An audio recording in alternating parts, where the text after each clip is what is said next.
Starbound frickin' sucks. Just wanted to get that out of the way. The sandbox genre is by far one of my favorites and encompasses many of my most cherished titles. Minecraft, Terraria, Paradox Grand Strategy, Cube... I can't say that. But these days, many games brand themselves as a sandbox when, in reality, they're nothing more than a story-based game with an open world pointlessly plastered over the top of it.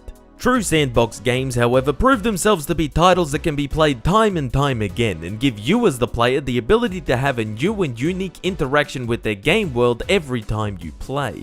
Now, it's worth noting that there are many different kinds of games that could be considered a sandbox, and some are more sandboxy than others, but there are certain things that all sandbox titles, no matter to what degree, should do and not do.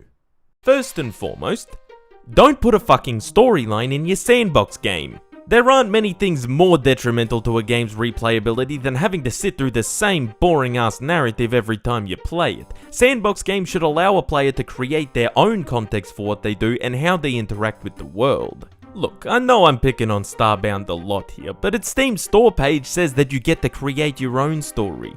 Do you? Are you sure about that? And before I get the eventual comment of, oh, but Minecraft has a storyline too. No, it doesn't. Having a boss mob is not equivalent to a storyline. Minecraft doesn't force you through identical locations and dialogue on each playthrough. And while the Ender Dragon might be the same on each playthrough, how you progress to it each time can be completely different.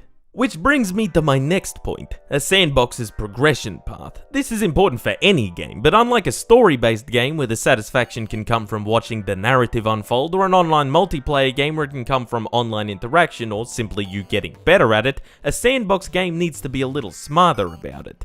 You need to make the player feel like it is worth their time to continue playing and that they feel like they're going somewhere, whether by unlocking new abilities or resources or by building themselves up within the game world. Because if they're not going anywhere, you get Cube World. One of the masters of the progression path is Terraria. How you go from being a total nobody to a godlike figure that shoots lasers out of their ass is one of the most satisfying things about the game.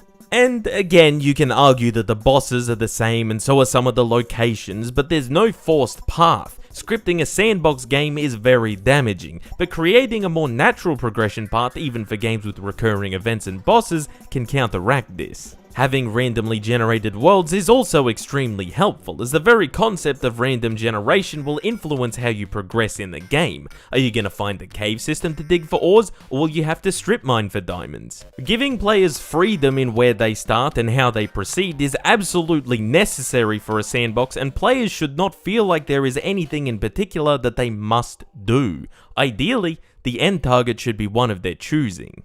Now, it's all well and good to be progressing in a game, but you'll want something to show for it. And in a sandbox game, you need to be able to interact with and shape the game world around you. This can be done in a number of different ways. The most obvious way is in a more literal sense, such as in Minecraft. Sandbox games can function as a creative outlet and allow players to get inspired and build to their heart's content, which can be incredibly enjoyable. But another thing that clever sandbox titles do is allow the player to have an impact on the game world as well, being able to interact with other NPCs or civilizations, being able to change the course of the game world's history itself, or even as humble as simply carving out a place for yourself to live.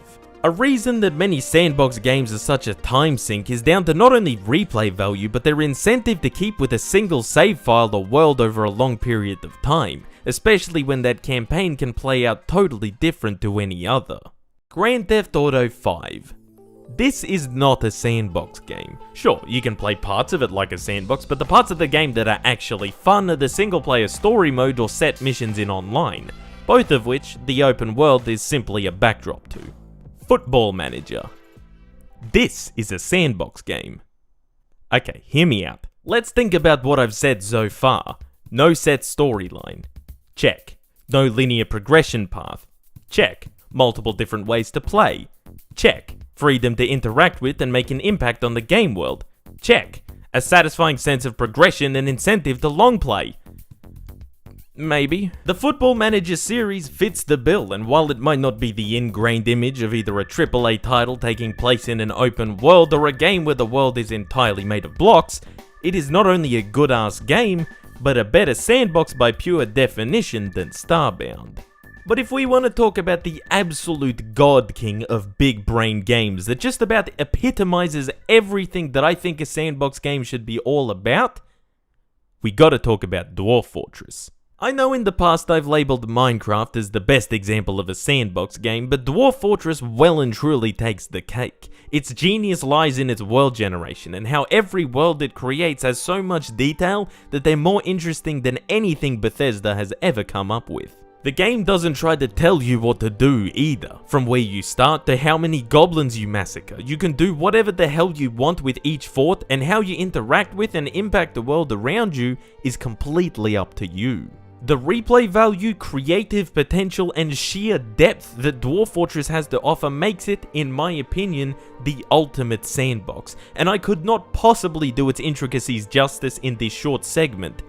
But hey, I guess that's a video for another day. Dwarf Fortress is an absolute treat, and while it could be just about the most difficult game for you to get into, underneath that terrifying ASCII surface is a sandbox with limitless storytelling potential. And that brings me to what makes the sandbox genre so incredibly appealing to me: the potential to tell unique, player-driven stories. Because if you know me, you know that I love to be able to create my own story with video games. If I can play a game and then tell an interesting recount of it later, that's a massive positive in my books. Not to get all galaxy brain philosophical here or anything, but we as human beings are storytellers. And while being able to experience a story that's been handcrafted for you can be enthralling, given that it's in the right genre of course, being given the freedom to play a game how we want and to tell a story on our own terms can be even more magical. And that is the absolute epitome of what a true sandbox game should strive to do. Whether that's taking Stalybridge Celtic from the Conference North to the EFL Championship in Football Manager, or building an Estonian Swoimanusko empire in Crusader Kings, doing away with pre-made narratives and being able to have an experience totally unique to anyone else who plays the game is what a sandbox should be all about. I'll admit it, I'm a massive simp for the sandbox genre, and it's no surprise that the majority of my favourite titles fall within its vast reach. But how could you not be a simp for games that have such incredible replay value, that allow you to get inspired creatively, that give you so much freedom to play how you want, that let you have a genuine impact on the game world, and that, most importantly, let you tell a story on your terms? The sandbox genre has taken many hundreds, nay thousands of hours of my life already, and I'm sure that it'll take at least a few thousand more.